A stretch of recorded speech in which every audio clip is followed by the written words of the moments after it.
don't push me, 'cause I'm close to the edge. I'm trying not to lose my head. Ha ha ha ha ha. Can't leave that out. I think that song might have been 79 or 80. 10 years later, I could relate to that song because there was no difference in what was happening then than what was happening 10 years later. And then today, what is this? What are we? 40 years later, that song is incredibly relevant. And I think I'm attracted to the things that I can relate to, not only artistically, but just in life in general. Like, things don't change, and we have to figure out how to navigate our way around those situations to become the artists that we are and the best that we can. And all of those things go into making you an artist, because whether you're speaking or taking pictures or painting, all those things are reflected in your work. Raphael Xavier, and I am from Wilmington, Delaware. I moved to Philadelphia in 1998 as a visual artist, and turned out that dance was the thing that shot me into my artist trajectory.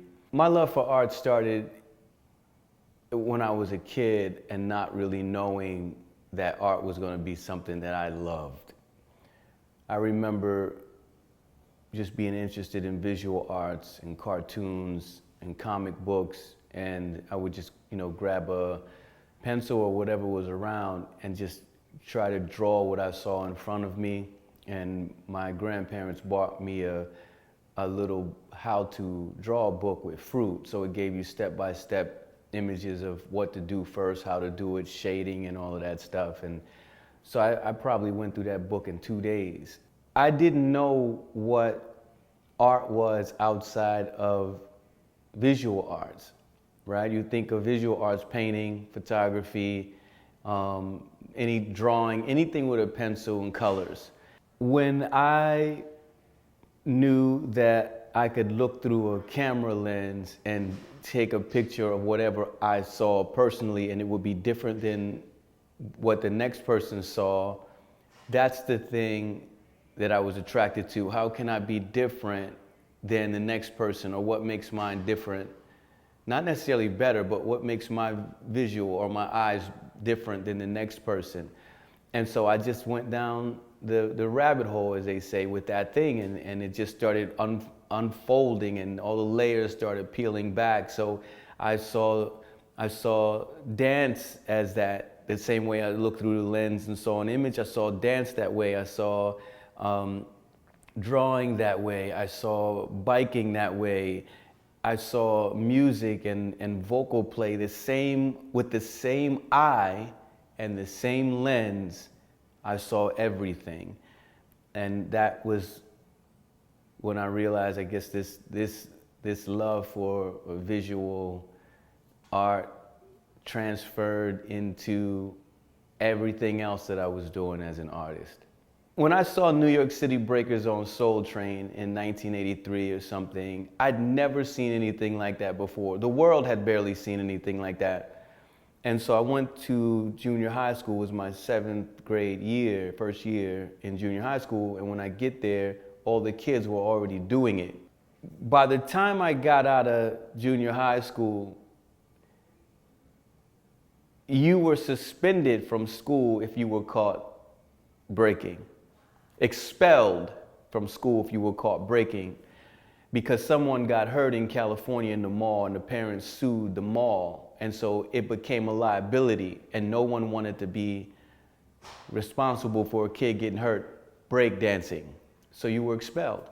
When I realized the severity of that, I loved it even more. I'm gonna figure it out. So the word got around about this guy from Delaware who could break. So Rennie saw me and was like, "I've been waiting for you. Pick your spot." When I was involved in that show, that's when I fell in love with the whole idea of building of whatever was in your head, you could get it out and put it on stage and in front of an audience.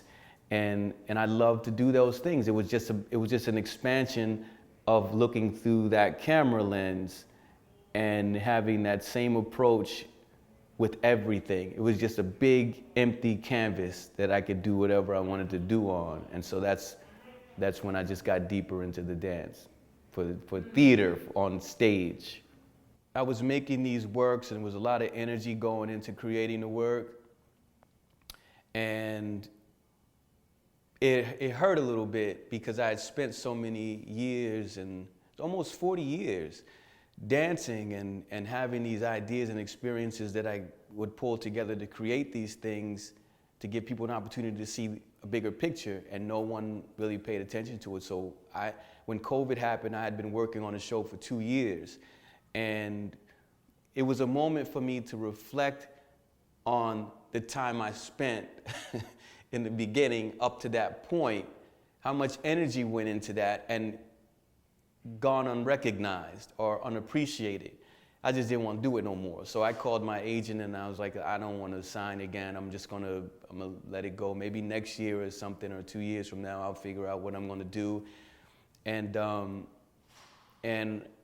I got on a bike. I went to a track, BMX track, to watch some friends, and all these things started to come back from when I was a kid. And I've been riding BMX bikes for years, flatland and stuff, and I played on a track, but I never actually raced. And so August 19th of 2020, I went to the track and raced for the first time. And from August to December 15th, I had competed in 32 races, and I'd gone from 200 and something in the or let's just say 632 in the Pennsylvania district to 30. And I just kept riding, and I kept riding, and I kept riding. And then 21 came, and I was first in the district and third in the national age group. And I couldn't stop. I couldn't stop because BMX racing gave me something that I didn't have, or what I was missing in the dance world. It was not only an individual sport, but there was an intense need for focus and training and calculation and a perspective that I had got from being a visual artist or an artist, again, looking through that lens, because you gotta be clear and focused on where you're going. And so you look through that lens and you see all of that and you start mapping out the way you want the end result to look like. That's love. Being able to go back to the very thing that gave you that love and it stays with you the whole time. That's love, man. The human being is very complicated. You can't love a human being without settling and saying, I'll compromise because it's convenient. At some point, you lose the love for a moment. And then it's just, yeah, I love that person because we've been together for so long. It's almost just, it's just convenient and whatever. And people might not understand what I mean when I say that, and I don't mean any disrespect about it, but it's very different than the love of an art form or the love for something that you create. The love for your child is a very different kind of love than your spouse, because that's the thing that you've created. You divorce and want to kill and stab your spouse or your partner, but that kid is something that you created. That is the love that you have for art, because that's art. A kid is art.